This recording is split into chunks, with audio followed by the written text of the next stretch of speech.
Hello, and welcome to today's webcast entitled Know Your Options, Examining Different Business Structures. My name is Nate, and I will be your event specialist today. If you should need technical assistance, please type in your inquiry into the tech support box on the left-hand side of your screen and click the send button. If you are disconnected from the webcast, you can log in again using the login instructions provided to you. If you cannot log back in with these instructions, please call support at 866-271-7592. Once again, that number is 866-271-7592. It is now my pleasure to turn the webcast over to Sukan Shah. Sukan, the floor is yours. Good morning, and thank you so much, Nate. So before we jump into Jennifer's presentation, we want to do a couple of quick polls. Just want to get an idea of sort of who's joining us on the line today. So we'll go ahead and push those out right now.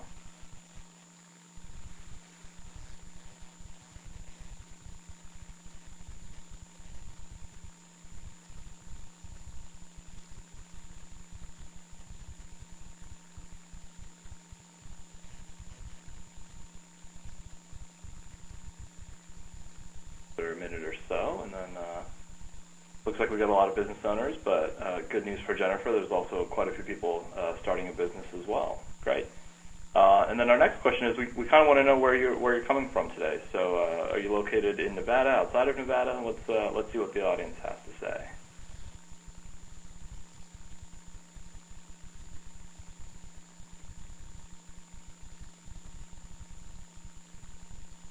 Great. A lot of folks from Southern Nevada, so that bodes well for everyone. So let's jump in right in, and I'd like to introduce Jennifer Reuting. She's one of the foremost experts on corporate structuring and limited liability companies. She has been entrusted by thousands of companies over the years to address their individual corporate needs. She's also founded multiple industry-leading companies that help lower the cost of entry for independent contractors and small businesses. She also speaks regularly and is a guest professor at the UFC Marshall School of Business. And Jennifer's newest venture, DocRun.com, was born out of the need to provide small businesses and independent contractors with an easy, affordable way to create operating agreements and other contracts that help govern businesses. So we're very excited to have Jennifer on the line with us this morning. And Jennifer, we'll turn it over to you, and then we'll take some questions at the end of the presentation. Great, thank you. I'm happy to be here. So I think that he did a pretty good job of introducing me. I founded my LLC, or co-founded my LLC a few years ago, and what we do is formation in all 50 states. One of the things that we've strived to do is really break down the barriers to entry for small businesses and entrepreneurs. So we try to make things really affordable. And as he said, my newest company, DocRun, is sort of an innovative new software solution that we're putting online that allows customers to create very comprehensive attorney-level legal contracts and agreements instantaneously. So just by answering a series of very simple questions. It's like TurboTax for all those legal documents. And a few years ago, Wiley approached me about writing limited liability companies for dummies, and I thought that was really along the lines of one of the things that I'm passionate about, which is helping small businesses and entrepreneurs and educating them, because this stuff isn't rocket science. It's definitely doable. So it's now in the second edition. It's a bestseller in Business Legal Guides on Amazon, and I recommend that you pick it up. I think I even have a coupon code at the back for a free copy of the book, so I'll have to double check on that. So I'll let you know. So my goal during this webinar today is to help you select the right entity type for your business. It's good that you're all business owners, it seems, and or entrepreneurs. That helps because it really does vary depending on what you're striving to do, and also to set you up on the path of success. I think a lot of these formation companies will go in and form your entity, but they don't tell you what to do with it afterwards. And just forming it is just the first step. And oftentimes, even in some states, if you don't do certain things like the operating agreement, for instance, your LLC is not even valid. And same thing for corporate formalities for corporations. So it's really important to understand where to go from there after the formation part. So I'm going to go ahead and dive into that as well. first, we're going to cover the different business structures. I'm going to go over the main ones that will apply to you, the corporation, the S corporation, and LLCs. And then we'll go into looking at different types of businesses and sort of, it's really hard because depending on how, it's hard to give a one-size-fits-all solution, but I'm going to try to dive into different aspects of different businesses and sort of show you how one entity might be better than the other in certain instances. And the third one is going to be which state to form in. I know that this is Nevada State Bank that's putting this on, and I am a big Nevada proponent. I'm from Nevada, and I grew up there. And there's also some other states that you may have heard of, such as Delaware and Wyoming, and I just want to clear up some of the confusion there and then sort of give you a good idea as to what state is best for your business. And then we'll dive into how to create your new entity. It's not just as simple as going on a site like mine or LegalZoom and filing the paperwork. There are a few other things you want to take into consideration. So I'll just give you the step-by-step breakdown on how to do that. And then setting yourself up for success. Like I said, we want to make sure that you know what to do after the formation because that's the tough part. And then finally we'll do the Q&A. So first, let's dive into entity types. The first one is the sole proprietor and general partnership. And when I say it's easy as pie, it really is easy as pie. When one kid goes out and decides he wants to sell lemonade on the street, that's a sole proprietorship. And when he gets his buddy to join him, that's a general partnership. That's how easy it is. And to give you an understanding of that, if you're a consultant and you take in any revenue for anything, you're operating as a sole proprietor. If you're not on the payroll of another company, even if they're paying you as an independent contractor, you're a sole proprietor. There's a lot of implications to that people just don't realize. It's specifically liability. When you are exposing yourself in any business situation to liability, you don't realize that your assets, your personal assets, your kids' your kids' college funds, and your vehicles, your house, all of that stuff is up for grabs. And, you work really hard to earn a living and to build your nest egg, and it can just be taken away in one fell swoop. So, a lot of people will talk to their accountants, and they'll say, oh, you don't need to form an entity because it doesn't make tax sense in a certain instance. But at the end of the day, you really have to take the liability aspect into account because that could end up costing you way more than any tax implications could. So I'll go over that a little bit more later on. And then we have limited financing options. When you're a sole proprietor, you can't sell shares of yourself. You're not able to really raise money. If you take a loan from the bank, it's essentially just a personal loan. And when you try to raise capital by selling stock or membership, you don't have any of those elements to play with. I mean, other than you can't, cut off a piece of your arm and sell it for equity. So at that point, if you do want to raise capital, you really do have to form an entity. And then you have no separate credit. I think people don't realize that one of the powerful things of corporations and LLCs is that you're able to establish separate credit from your own personal credit. And I know that it's common for you, especially entrepreneurs, when you're in that startup phase, you tend to ruin your own credit. It happens all the time. And, it's nice when you have a business that you're able to really just establish that as its own separate being. And it has a limited lifespan. When your business dies, when you die, your business dies with you, essentially. And, that, granted, if you're not trying to create a legacy and something that lasts hundreds of years, that's one thing, but that also has estate planning implications as well as to your heirs. I mean, if your business has generated and gained certain assets over the years, you're going to want to be able to pass those on to your heirs in a controlled way. And when it's a sole proprietorship or even a general partnership where it gets incredibly messy, it just goes through probate, and you don't have any control over how those assets are treated. And no one will take you seriously, I think that with customers and vendors, it shows that you lack a little bit of a professionalism and a little bit of astuteness.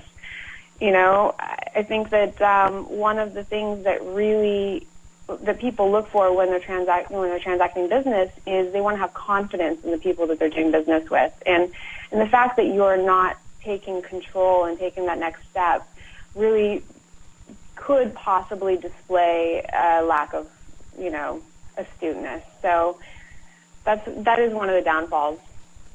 And to go a quick note on limited partnerships, some of you may have heard of limited partnerships before. They don't necessarily apply to general businesses and business owners and entrepreneurs. Limited partnerships are, just to kind of give you a quick overview on what they are so you're not in the dark, it's essentially the same as a general partnership, except it allows there to be a silent partner in the business. And that silent partner is shielded from the liability of the business. And those are called limited partners. So limited partnerships have general partners, which are the managers of the company that take full personal liability, personal responsibility. And then there are the limited partners that actually get the limited liability, and their personal assets are protected because they're not engaged in the management of the business. As soon as they start to engage in the management of the business, the story changes. So there are certain situations for that, especially limited partnerships are great in estate planning if you want to, control certain, you don't want your kids to have control over the business and your assets while you're alive. However, you do want them to have an ownership stake. Forcing them into that silent partnership position is, probably a good thing. And certain funds and also certain real estate deals. But otherwise, for general business, you don't often see limited partnerships. And then you have corporations. Corporations have been around for hundreds of years, actually. What they do and what they serve to do, and they started out back in with the trading ships coming from England to America. And what they wanted to do is allow people to invest in the voyages, but without taking on the personal responsibility of people dying and, all of these horrible things that can happen on a voyage. So they created the corporation. That's transferred over to the U.S., and we took a lot of the laws from the U.K., and a lot of those laws still stand. I mean, they haven't changed over the years, which is a good thing because a lot of case law has been developed over that time, so you know how a corporation is going to be treated in the court of law. At the same time, they're very, very specific as to how they're structured, and sometimes it can feel a little antiquated. So, but at the end of the day, corporations really are the tried and true entity for going public if you really want to take your company and make it, take it all the way. And I'll sort of explain that a little bit later when I talk about LLCs and why they can't go public, because it's a very specific reason. They have great liability protection for your personal assets. So if your business gets sued,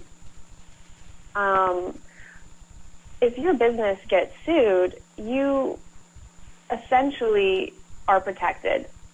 Unless, even in some instances of negligence, unless it's severe gross negligence, your assets are protected. And so that's a pretty revolutionary thing for someone who's, starting a small business and you gain some success,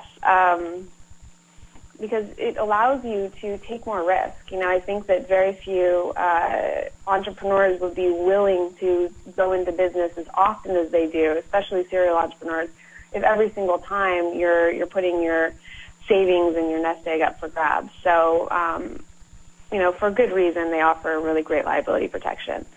And they also have a very set structure. Corporations, like I said, they can seem a little antiquated, especially for a small business, when you're trying to cram a small business into the corporate structure, which is essentially the shareholders are at the bottom, who control the directors, who control the officers.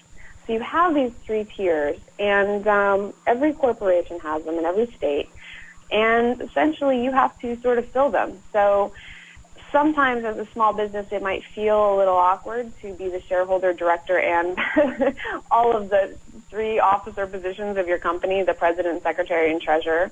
And some states don't even allow that to happen.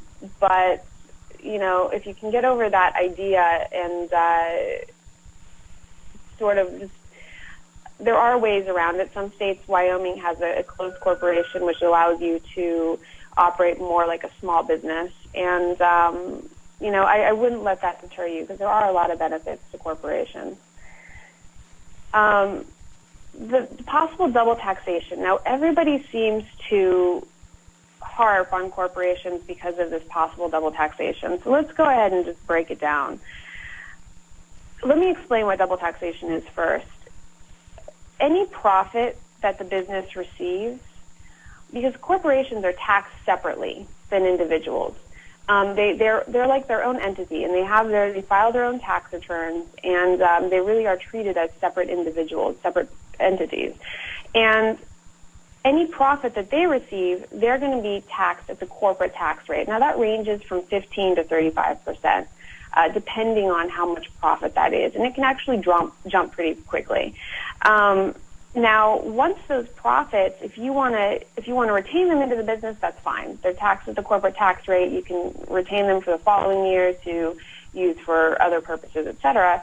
But once you distribute those profits to you, you're taxed at the capital gains tax rate. And if you've held the business for a number of years, that's actually at a pretty favorable tax rate. It's at the 15% long-term capital gains tax rate. And if it's less than that, it's a short-term capital gains tax rate, and it's a little bit more heavy. Now, when you're talking about a small business, and if you don't have a lot of profit that you're taking out, it actually is pretty favorable when you compare that with entities like the S corporation or the LLC. Especially when you're growing the company, you don't anticipate taking profits out.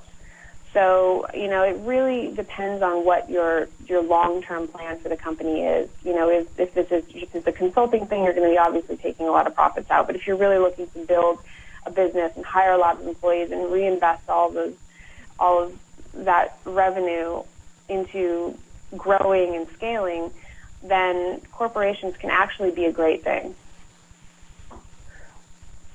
And S corporations are really just corporations with a new set of clothes.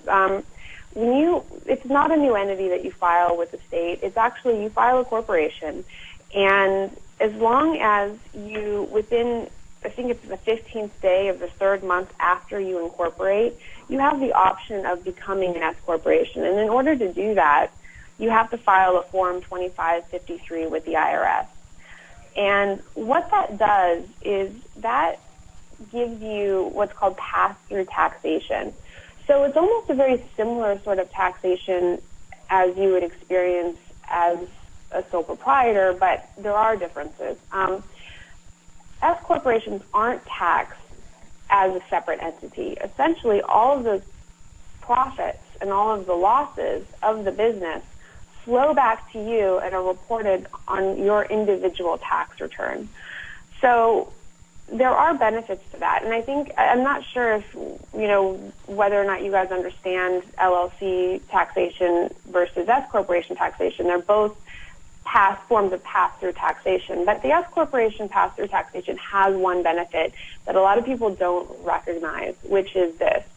When that money passes through to you on your personal tax return, you're paying a personal income tax on it, and that range is about 15%. And then in addition to that, you have to pay self-employment tax. You know, that's your FICA and your, you know, all of the unemployment, all of the stuff that you would essentially pay if you were taking a salary and putting yourself on payroll. But the company, you know, but the company that were to hire you would also be paying half of that as well. So the self-employment tax, it's 15.3%, and that encapsulates that entire payment. Now, with an LLC, you actually have to pay that on all the profit that you take, whereas with an S corporation, you only pay that on the profit that you take that is commensurate with a salary in your given field. So say you're a bookkeeper and you take $70,000 worth of profit, and the salary commensurate in that field, in that state, is probably $50,000 a year. Then only that additional $20,000 you wouldn't have to pay that extra 15.3% self-employment tax on. So there is actually a really good benefit to S corporation pass-through taxation versus partnership pass-through taxation that a limited partnership or an LLC would have. So it's important that you guys recognize that. And one of the things with S corporations that don't really make them good for big businesses and also scalable is that there are a lot of restrictions. First of all, you're restricted to having less than 100 shareholders. And I think that obviously, for most businesses, you don't want to have more than 100 shareholders anyway, because that's just chaos. But one of the other restrictions that really can get you is that if you do take on an investor, they're probably not going to want to invest personally. They're going to want to invest using their holding company or their investment LLC. For instance, I have an LLC that holds all of my corporate assets. And one of the restrictions of the S corporation is that you're only individuals and certain trusts are able to hold stock in an S corporation. So it's incredibly limiting. And, once once you go S, it's really hard to go back. I think you have a 5-year wait period because they don't want people switching back and forth for tax purposes. So, and then you have the LLC. I personally love LLCs, and they're really, really hard not to love, actually. And the reason why I have limited liability company here on the slide is because a lot of people tend to call them limited liability corporations, and that drives me nuts. Please don't do that because it just makes you look silly. It's a limited liability company, and essentially LLCs are hybrid between a corporation and a partnership. Now, when I started out with this in this industry about 10 years ago, LLCs weren't used very often. I mean, they weren't very trusted. There's a lot of reasons for that because they are really new. And with that being said, they don't have a lot of case law to back them up. Each state has created their own interpretation of LLCs and how they're to be treated. So they really vary drastically from state to state. And the good thing is that the taxation of LLCs is governed by the IRS, so that's pretty standard and stable. But as far as certain elements of how your LLC can be structured, it does vary a lot from state to state. And but now, case law has developed, and people are accepting them, and for good reason. And a lot of the initial restrictions that came with an LLC, because initially the IRS didn't know how to treat them, so they placed all these restrictions on them, saying that they had to act like partnerships in certain ways. So, for instance, you couldn't have freely transferable stock, or in the LLC's case, it's called membership. And you had to have a set dissolution date, which means that every 15 or 30 years, your LLC had to dissolve and go through this arduous process, et cetera, et cetera. Well, luckily the IRS loosened up, and most of the states have changed their laws accordingly to, kind of get current. Some states still have those ridiculous processes in place, and luckily we're seeing them phased out. So, LLCs are very state-specific, but they're intended to be a hybrid between a corporation and a partnership. They really are the best of both worlds. One of the beautiful things about LLCs that I absolutely love, and people just aren't very well aware of, is that with a corporation, you have liability protection if your business gets sued. Your personal assets are safe. The problem with that is, in the corporation instance, say you have corporate stock and you hold that personally, and at the supermarket and you run into somebody and they sue you. Well, that stock that you own is considered an asset. And that person who sued you, if they win a judgment, they can go in and liquidate that stock. And all of a sudden, the business that you worked really hard to build, and I'm an entrepreneur. I know a lot of you are entrepreneurs. Like, we have more in our businesses than we do in our personal lives. Like, our businesses are our babies to some extent. And, that's liable to be taken. Whereas with an LLC, there's something that's called charging order protection, which is amazing. And all that says is that instead of being able to actually seize your membership interest in the LLC, and just to be clear, LLCs, the ownership interests are called membership interests, whereas with corporations, the ownership interests are called stock. So in order to seize that membership interest that you own, they have to get what's called a charging order from the court. And all that means is that they have the right to the distributions of the profits and the losses that you get. They get economic rights, but they do not get the full rights to go in and liquidate or do anything, even have any management rights in your business.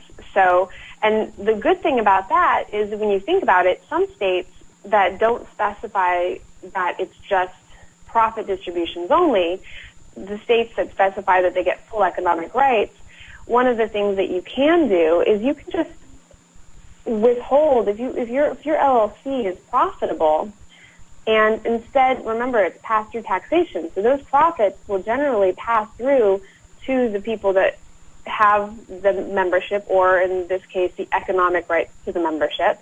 If you withhold the actually distributing the cash, those people will still have to pay taxes on the profits that the business generated, even though they didn't get the cash.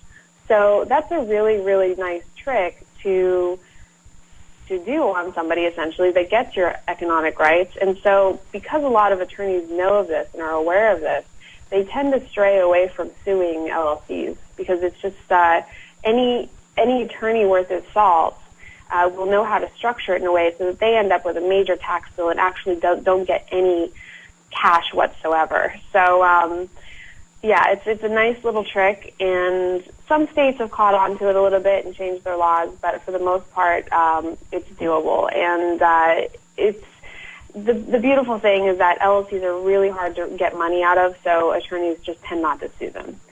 So, as you can see, they provide a really great entity for just asset protection in general. If you have a piece of property or anything that you really want to protect, an LLC is a great vehicle for that.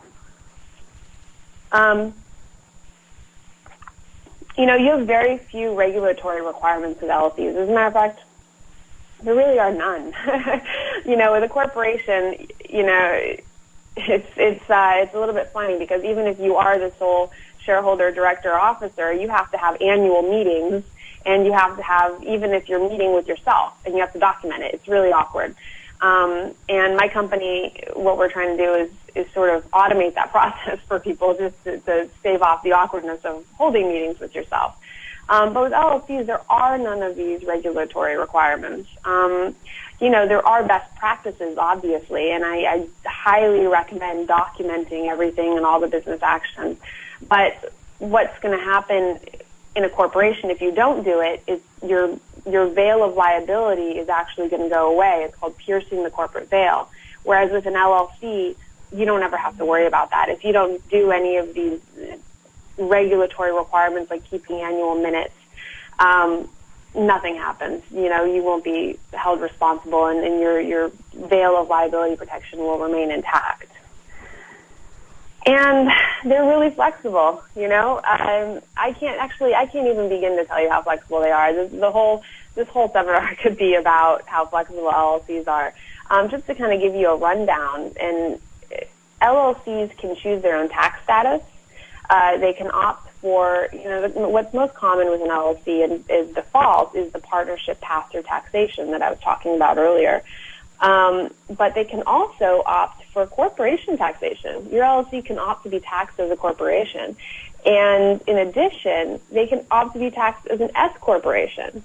So there's a lot of flexibility there. The one caveat that you should be aware of is the fact that single-member LLCs, if your LLC has only one owner, that can be an issue because it's considered, the IRS considers it what's called a disregarded entity. So the IRS is just going to treat you as if you're a sole proprietorship.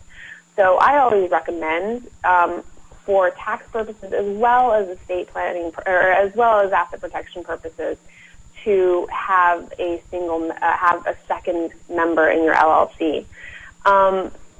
And sort of going back to the double liability protection that I was talking about earlier, I should have said at that point was that's for LLCs with two members only. Charging order protection was set up for partners. So it's set up to protect the other partner in the business. And so if you don't have another partner in the business, then to protect, it's really easy for a judge to go in and disregard the charging order protection. So I know a lot of you are starting businesses on your own, and there's a certain pride to having your own business. And even me, I'm proud of being a single founder of my new company, but at the same time, you have to issue membership to a trusted individual, or I highly recommend it, even if it's just 2%. And a family member, as long as it's not your wife or husband, it'll do a lot for your liability protection, and it'll also keep you from having to be a disregarded entity for taxation purposes. Now, so since I already went into choosing your tax status, one of the other ways that LLCs are flexible is that with corporations, you have a very structured, you have the shareholders, directors, officers. There's really no flexibility there. One of the beautiful things about LLCs is that you have the ability to structure your management however you want.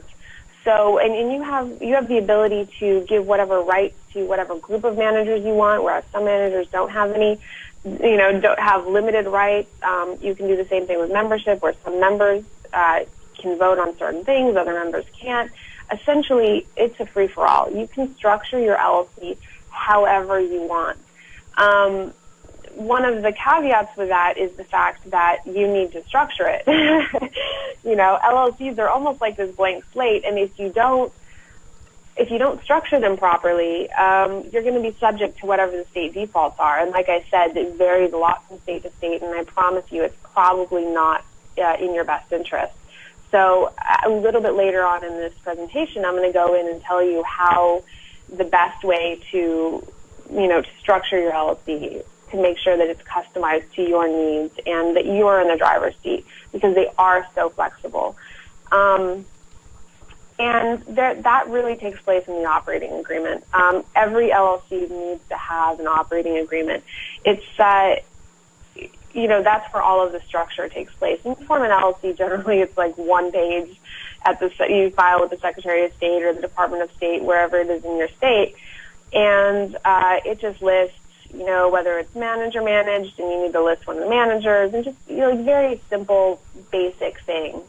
And one of the great things about LLCs is that because all of the formation takes place in the operating agreement, it's not public record. So it really is personal to you and the other members and the managers and the people that are involved in your business, how you structured it and what the management rights are, et cetera. So, and even the form of taxation, you disclose a lot with corporations. You disclose all of your officers and directors, and some states require you to disclose shareholders, but for the most part with LLCs, you just list one manager, and you're able to keep a lot of the inherent structure out of the public realm. So that's really beneficial as well.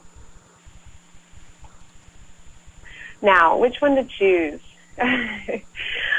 So for small, I know most of you are small businesses and independent contractors, and for me, that really what to choose has to do with your exit strategy. For a lot of independent contractors, if you're a consultant, the best thing to do is probably to do an LLC or an S corporation. If you're a consultant that makes a substantial amount of money, an S corporation would have a lot of tax advantages. However, if you're a consultant that is exposed to a lot of liability, you would probably want to go with the LLC, or if your consulting business has some assets that can be taken, you want that double liability protection, you'll want to go to an LLC. Or if you ever bring on partners, I highly recommend going with an LLC, just because there is so much more flexibility in how you can structure that partnership. Now, licensed professionals, it's a little bit different for you guys. By law, you're required to have what's called a professional corporation, or in some states they have the professional LLC available. And what that does is that just takes away all personal liability protection in general. Their thoughts are, if you're a doctor or you're a lawyer, they don't want you to be exempt from your actions, your professional actions. And so, you go and get these expensive, insurance policies and malpractice insurance and et cetera. The same thing can be said for certain contractors, architects. You really have to look up the laws in your state, because it varies. It really does. If you're a massage therapist, some states will require you to be a professional corporation or a professional LLC, whereas other states don't place any such limitations on you. So it's really important that you are able to, that you look up your state laws. And if you have any questions about that, or if you're wondering whether or not that applies to you, just go ahead and drop me an email. My email's at the end of the presentation, and I will try to help you, point you in the right direction. Now, venture-backed companies are a separate entity, and it's a separate situation. With DocRun, my new company, we're actually going to be venture-backed. So what we have to do, and it's very interesting, if you want to go get venture capital, or if you want to try to get private equity, they really want you to be a corporation, and specifically a Delaware corporation, which we'll discuss Delaware a little bit later. But the reason being is twofold. One, the stock is a lot more easily transferable. It's more tried and true in the court of law. But secondly, a lot of these funds, venture capital funds and private equity funds, they are generally structured as limited partnerships, and a lot of the pensions and whoever is investing in them are nonprofits, and they can have a tax burden. So it's really an interesting thing. But just know that if you are looking to get venture capital or private equity, and I know that there's a big boom in venture capital funding small businesses right now, especially in the tech sector, then you're going to have to be a corporation. And it's probably best to start off as a corporation as early as you can. It is possible to convert from an LLC to a corporation at that point when you do want to raise capital. The problem is that there can be a taxable event. So it's important that you sort of have that in mind, especially if you're going to professional angel networks and a professional angel invests in you, and you have that conversation where you do want to take it out for venture capital eventually and scale it. That's something that you're going to want to keep in mind and talk to the angel investor about. It's a toss-up, because of the pass-through taxation of LLCs.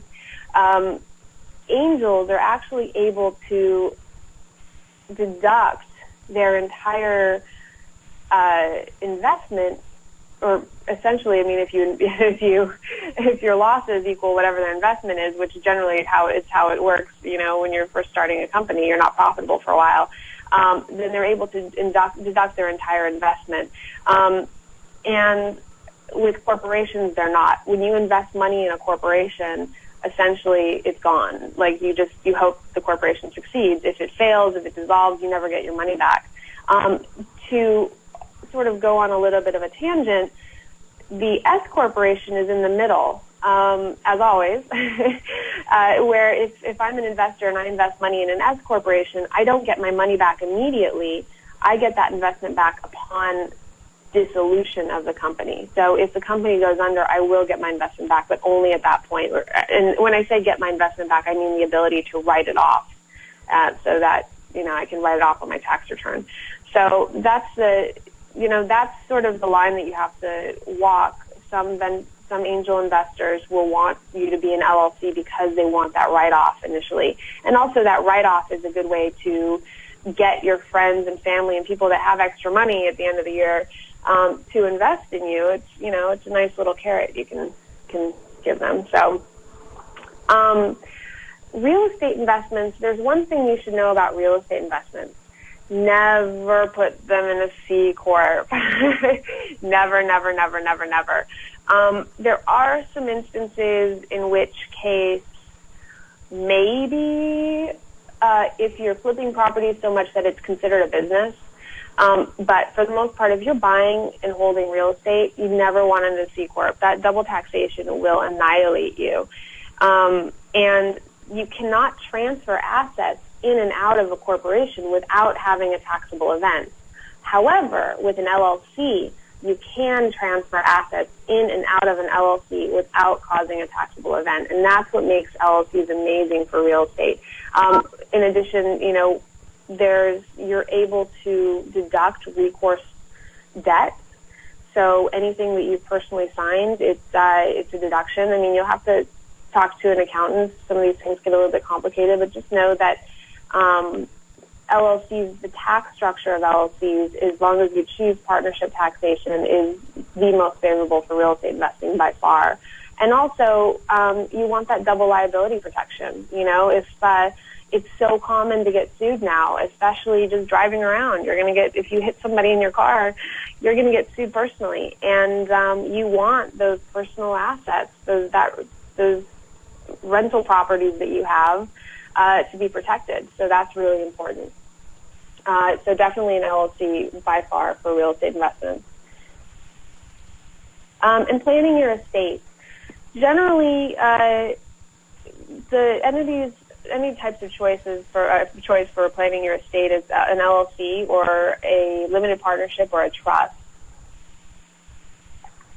There are ways one of the benefits of LLCs and limited partnerships, especially when used in conjunction with trusts, is there are ways to limit the tax burden using gifting.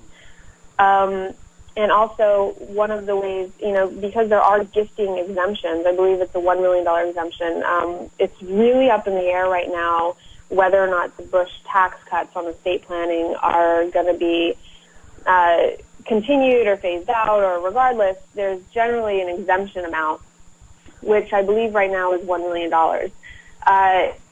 And if say you have $1.3 million worth of assets that you want to give to your children, and you don't want them to have to pay taxes, like a major tax burden on that $300,000, one of the things that you can do is you can put it into an entity like an LLC or a limited partnership and just give them limited management rights and limited voting, and you can do certain things that actually devalue the value of that membership.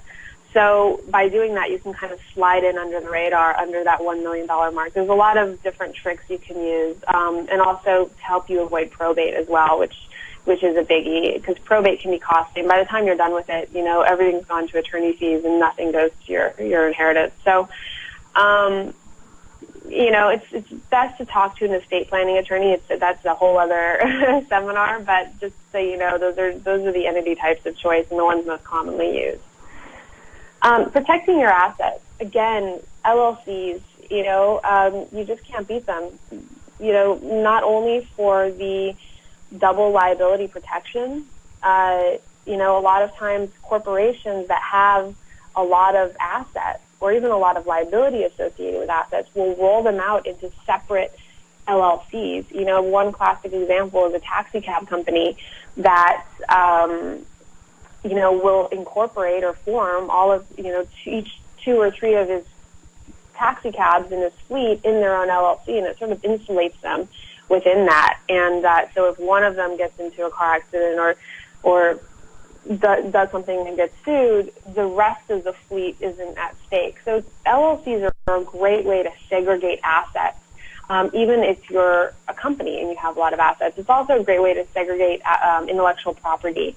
And there are a lot of tax benefits that you can derive from separating your assets in that way, especially if you're in a high tax state. So if you have a corporation in California, which is generally a high tax state, and you have assets that you can that can be located in another state, like intellectual property, you can put them into a Nevada LLC or some other tax haven and lease those assets to your corporation, thereby taking the profit away from your corporation and into that tax haven. So there are a couple of strategies that you can use. And in addition to the tax benefits of that, those assets are protected by the LLC. So LLCs are wonderful in that regard. It's just making sure that the operating agreement sort of upholds and has certain provisions in it that are conducive to that. And let's see. Hold on here, I'm having some problems. All right, so let's get into starting your company. You know what? For some reason, it skipped. Hold on one second. I really want to go into this real quick. I know that we don't have a lot of time, but I'm just going to go really quickly. Nevada.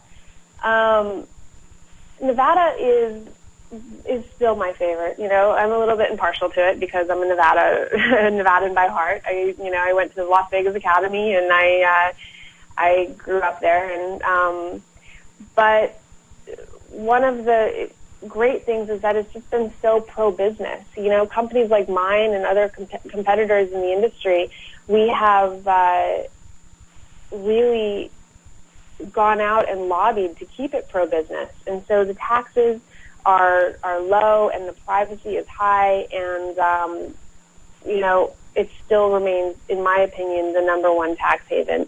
I mean, you don't have any corporate income tax, you don't have any franchise taxes, the filing fees are reasonable.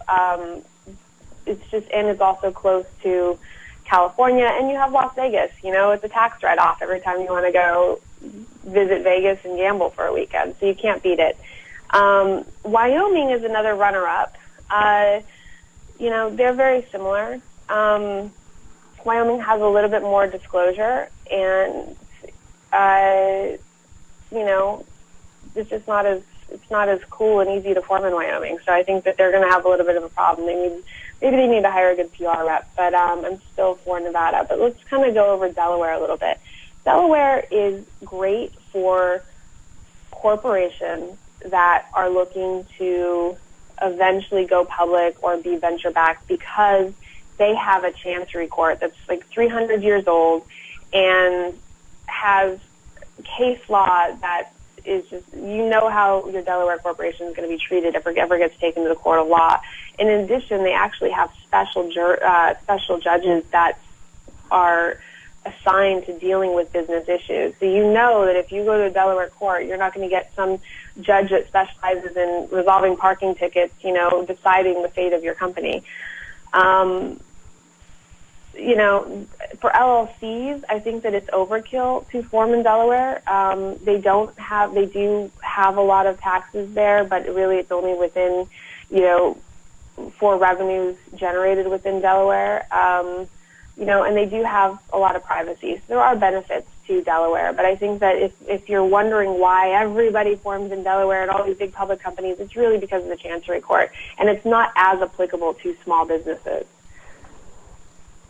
So sometimes the choice isn't yours to make. I mean, if you have a brick-and-mortar company, meaning you have a storefront and you have employees, you are required to register to transact business in your state anyway, and thereby any tax benefits of a tax haven just sort of fly out the window. So make sure that if you are going to use a tax haven, you have a company that is, for instance, a consulting company or an internet-based company, something that, is sort of portable. Or, you can actually move your company, your brick-and-mortar company, to one of these tax havens. But otherwise, if you're forced to register to foreign file in another state, it really doesn't make sense to even incorporate in a tax haven in the first place. All right, so I'm going to fly through this really quick, and it's actually pretty easy. Filing your corporate documents.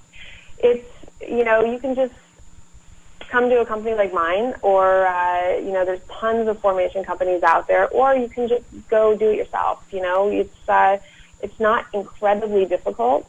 There are certain provisions that you do want to make sure that you have. I go over them in the book, and but for the most part, especially with LLCs, you can just go with the standard state form documents. You just need to make sure beforehand that you understand whether or not your company is member managed or manager managed. And for that second level of liability protection, for the charging order protection for the LLC, you want to make sure that you choose manager managed. And foreign file if necessary. If you're doing business in multiple states, and transacting business doesn't mean you sell to people there. It really means that you have employees there, or you're leasing office space there, or you own real estate there. So, but if you do need the foreign file, or else you'll get chased down. Especially California and New York, they're pretty tough on that. And then putting together an operating agreement or corporate formalities. These are two incredibly important aspects of it. I already went over the operating agreement, but the corporate formalities, if you don't do them, your veil of protection will be pierced. And then make sure to issue stock or membership to your partnerships, to your partners. If you don't do this, and you would be surprised how many people fail to actually do this. An entity without membership is like a child without parents. It just doesn't exist. You really need to issue membership in stock, and it's as easy as doing a resolution. So it's not very hard, and just even if you put it on a napkin, just do it. So I'm going to go ahead and skip some of these things. There's really quickly just treating your company like a personal piggy bank. It's really easy when you're at the grocery store. You have that debit card from your company. Just don't do it, because that's one of the quickest ways to pierce the veil of protection, whether it be a corporation or an LLC. You want to treat your company like a separate entity specifically doing business. And, I think I'm going to go ahead and take questions now. Great, thank you, Jennifer. we have a few questions lined up, and let me pull them up here real quick. So a couple questions are: if you own several companies, is it better to have them set up separately, or can this be done as a series LLC?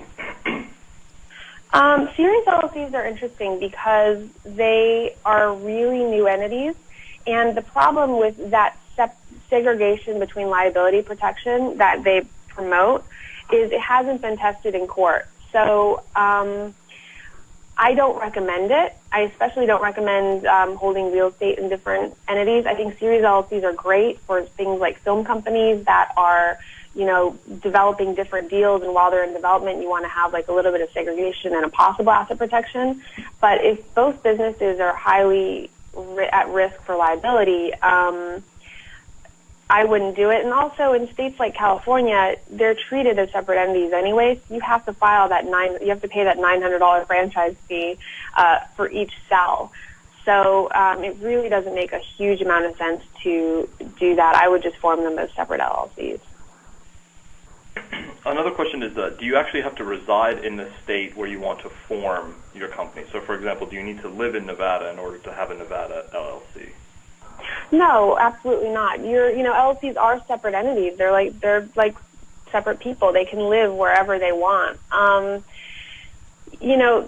if your business resides somewhere else, like I said, if it's a brick and mortar company, then you would have to, even if you do incorporate Nevada, you have to foreign file wherever it does reside. And at that point, you really lose a lot of benefit. So it really depends on the type of business that you have, but absolutely not. You don't need to live in that state. And generally, I know companies like mine, our registered agent service, we provide the address for you. So we become your principal place of business, so to speak. Another question, is it more important to become an LLC or making sure that you have liability and other business insurance to cover attorney fees in case you're sued. This is coming from an accountant who gets a lot of questions related to people setting up their LLCs. So insurance is interesting. You can have a $1 million insurance policy, an umbrella insurance policy. The problem with insurance policies is that oftentimes, you may have problems getting paid out.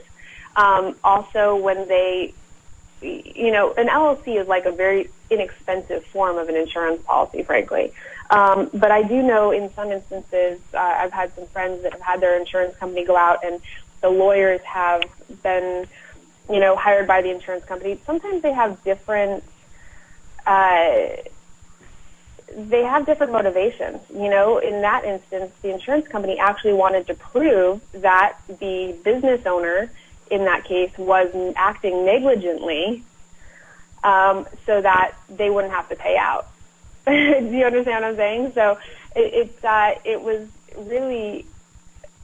was not good for the business owner in the long run because his insurance company, instead of trying to prove that he was innocent, wanted to prove that he was acting negligently so that they wouldn't be on the line. So I always recommend an LLC over an insurance, an umbrella insurance policy. And I think that, frankly, with my own practices, I just have both. But if it's one or the other, I'd go with the LLC. Right. Well, one more question. Actually, a couple people have asked this, but can you run through the 4 steps of starting up your business again real quick? Yeah. So essentially, you want to file your articles of organization or your articles of incorporation. They're called slightly different things in different states, but I know in Nevada it's articles of incorporation and articles of organization. And it's a very simple process. Actually, here is a coupon code for a free LLC. So you just pay the state fees. And this is for any state that you want. We'll actually do it for free because Nevada State Bank is our bank, and we really like you guys. So we want to sort of give back. And so essentially you go on and do that. And then second, you have to foreign file in whatever state that you're in. And whatever state that you're operating in. So, for instance, if you have offices in multiple states, you're going to want to foreign file. Or if you're hiring employees in multiple states, you're going to want to foreign file. And that's really it varies from state to state. It's a process similar to filing a corporation, except for you're actually just registering your business with the Secretary of State in Delaware or California or Florida or wherever it is.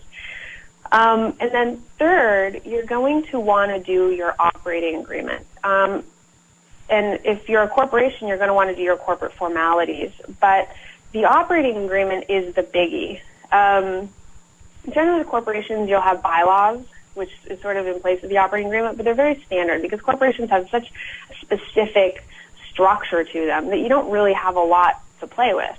But with an LLC, you have it's just a myriad of ways. For instance, I'll give you an example. If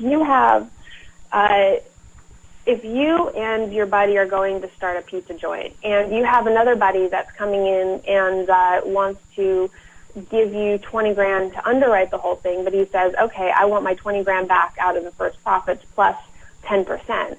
And then you split it 3 ways. I mean, that's a very common scenario. You can do that with an LLC. You can vary the allocations and distributions. They don't have to be according to the ownership percentage, unlike a corporation. But the problem is all that needs to take place in the operating agreement, and you can't necessarily get that done on, using form agreements that you get off DocDoc or Google, and an attorney will charge you a lot. So, because you're dealing with very varied allocations and distributions and certain things that seem very difficult on the surface but aren't. So one of the things that we're doing is because we're signing people up, we're actually trying to figure out how to do this amazing thing. And we're inviting people to become a part of our Alpha program to really give their feedback, and we have a team of lawyers here that will do that, because one of the things that we're striving to do is make these complex agreements just really super, super simple and easy and understandable for people at like a very, very low price point. So, but if you don't do it through us or join our Alpha program, I would go to an attorney or even read my book or other books to really dive in and figure out, and also look at your state laws to figure out what can be changed in your operating agreement, and just make sure that you have it, because the whole structure of your company depends on it. I mean, that's the meat and potatoes of it. So, and then additionally, the last thing is issuing the membership and the stock. So if you're a corporation, you generally issue stock in a separate agreement. And if you're an LLC, you issue the membership in your operating agreement. So it all kind of happens in that one agreement. Thanks, Jennifer. If we want to go to the next slide, just questions for Jennifer, you can email her at jennifer@docrun.com, or you can send her a tweet. And then for us, just to let you guys all know, again, this webinar will be on demand at Nevada Small Business in the next 24 to 48 hours. And then you can also find us on Facebook at Nevada Small Business, and then also on Twitter, NV Small Business. So we'd love to have you friend or follow us. And our next webinar is August 11th at 9 a.m. with Mark Amtower, and he will talk to you about selling to the government, 10 things you can do to get started, and how to get in front of the government and how to set that process up. And I think that'll be very informative to work through sort of government contracts and things like that. So we thank you again for attending, and we greatly appreciate it. Thank you so much, Jennifer. Thank you. I appreciate it.